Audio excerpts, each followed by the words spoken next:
জাজমেন্টের দায়িত্ব যাকে দিয়েছি আমাদের প্রিয় লিডার তপন দাদা, মাইক্রোফোনটা একটু দাও না দাদা। কেমন লাগলো এই জুটি? আমি পরে শুনি, সেটা আগে বলেন। এটা না, মজা পাচ্ছি, খুব মজা পাচ্ছি, দর্শকরাও মজা পাচ্ছে। আসলে মানে ওদের পাগলামি দেখে আমি একটি কথা না বলে পারছি না। পাগল ছাড়া তো দুনিয়া চলে না, এটা তো কখনোই না। প্রতিষ্ঠিত। হ্যাঁ। একদম সত্যি। কিন্তু পাগলের মধ্যে ভেদাভেদ আছে। আমি কিন্তু পাগল, আপনিও পাগল, কিন্তু ওই পাগলের কথা বলেন। হ্যাঁ, এখন ওই পাগলের কথা মানে সব পাগলকে মিলিয়ে আমি ওদের একটা উদাহরণ দিচ্ছি। পাগল হওয়া সহজ, কিন্তু একটা পাগল যদি আরেকজন মানুষকে পাগল করতে পারে, ওইটা হলো বেস্ট পাগল। ঠিক আছে, আমার দৃষ্টিতে ওরা দুইজন আমাদের সবাইকে আজকে পাগল করে দিছে। গান ঠিক কেমন আছে, গাচ্ছে? হ্যাঁ।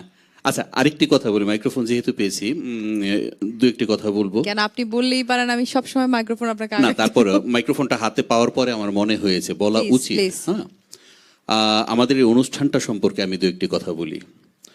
আমাদের বাংলাদেশে বেশ কিছু লিজেন্ড মিউজিশিয়ান ছিলেন যারা এখন বাংলাদেশে নাই। হ্যাঁ, তাদের মধ্যে কেউ কেউ আছেন যে এত উচ্চতায় তাদের অভাব পূরণ করা বাংলাদেশে আর কারো পক্ষে সম্ভব না, যাদের মধ্যে একজন লিটন ডিকস্টা। ঠিক আছে, ওনাকে চেনে না এবং ওনাকে শ্রদ্ধা করে না এবং ওনাকে সেই উচ্চতায় মনে করে না এমন মিউজিশিয়ান বা এমন শিল্পী বাংলাদেশে একজনও নাই।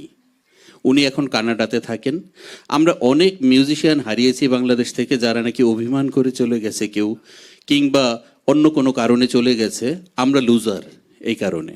তো লিটন ডিকস্টা আমাকে 2 দিন আগে ফোন দিয়েছিলেন। ফোন দিয়ে আমাকে বললেন যে, দেখ তপন, আমি বাংলাদেশের প্রত্যেকটা অনুষ্ঠান দেখি। আমি কানাডাতে থাকি তো একা একা থাকি, ফ্যামিলি নিয়ে থাকি, কিন্তু বাংলাদেশে আমার মনটা পড়ে থাকে। আমি প্রত্যেকটা চ্যানেলের প্রত্যেকটা লাইভ অনুষ্ঠান দেখি, কিন্তু তোদের অনুষ্ঠানটা আমাকে যেই ধরনের আনন্দ দেয় এবং যেইভাবে মাতাল করে, আমি না আর অন্য কোনো চ্যানেলে ওই অনুষ্ঠানে ওইভাবে মাতাল হই না। বাহ বাহ বাহ। তো লিটন ডিকস্টার মানে দাদার এই উক্তি আমার জন্য এত বড় আশীর্বাদ স্বরূপ। আমি না আসলে ওনার এই উক্তি শুনে পাগল হয়ে গেছি। আজকে ওদের এই পাগল পাগল শুনতে শুনতে আমি ওই কথাটা না বলে পারলাম না আসলে। দাদাকে হ্যাটস অফ, এবং দাদা দোয়া করবেন আমাদের জন্য, আমাদের গ্লোবাল টিভির জন্য।